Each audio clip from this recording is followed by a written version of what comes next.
اور یہ دنیا غموں کی جگہ ہے۔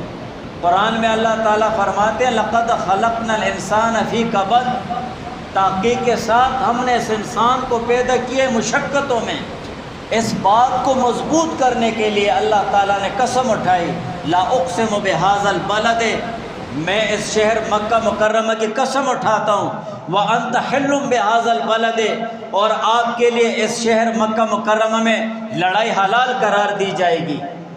فتح مکہ کے موقع پر حضور علیہ السلام کے لیے لڑائی کرنا، وہاں پر قتال کرنا حلال قرار دے دیا گیا تھا، مکہ فتح ہو گیا تھا۔ ووالد وما ولد، اور باپ کی قسم اور اولاد کی قسم، حضرت آدم علیہ السلام کی قسم اور آدم علیہ السلام کے اولاد کی قسم، لقد خلقنا الانسان فی کبد، کہ تحقیق کے ساتھ ہم نے اس انسان کو مشقتوں میں پیدا کیا۔ اللہ تعالیٰ نے قسمیں اٹھائی ہیں۔ ہر وقت یہ مومن مسلمان انسان کو فطرتاً اللہ تعالیٰ نے مشقتوں میں پیدا کیا ہے۔ ہر وقت زندگی بھر مرتے دم تک قیامت کے دن بھی یہ مشقت میں ہوگا۔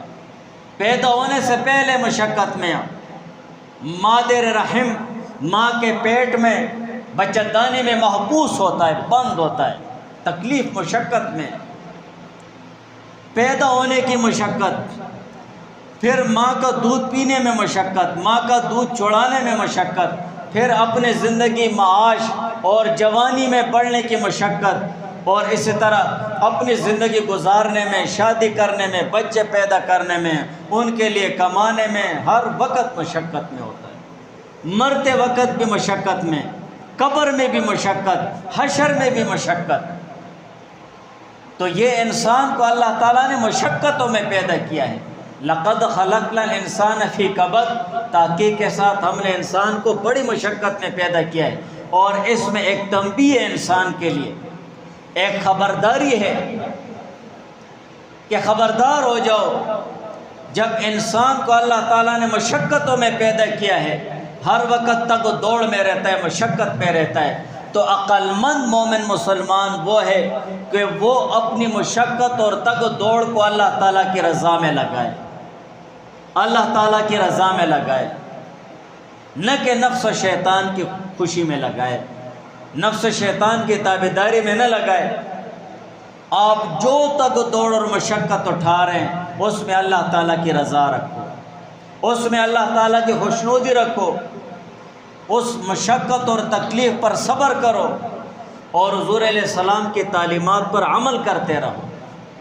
یہ ہے عقل مند انسان اور عقل مند مومن مسلمان کا کام یہی ہے۔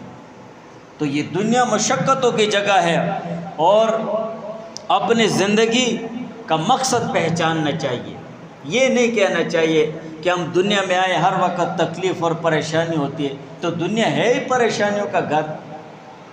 میں نے تو پہلے بتا دیا ہے، اگر ایک آدمی کہتا ہے کہ میرے پاس پیسے ہوں، خوشی ہو، دولت ہو، بیوی ہو، بچے ہوں، مرضی سے کھاؤں پیوں، سوؤں اٹھوں، تو یہ تو جنت والی زندگی ہے۔ دنیا میں جنت والی زندگی یہ محال ہے، یہ ناممکنات میں سے کبھی بھی نہیں ہو سکتا، یہ صرف جنت میں اللہ تعالیٰ عطا فرمائیں گے۔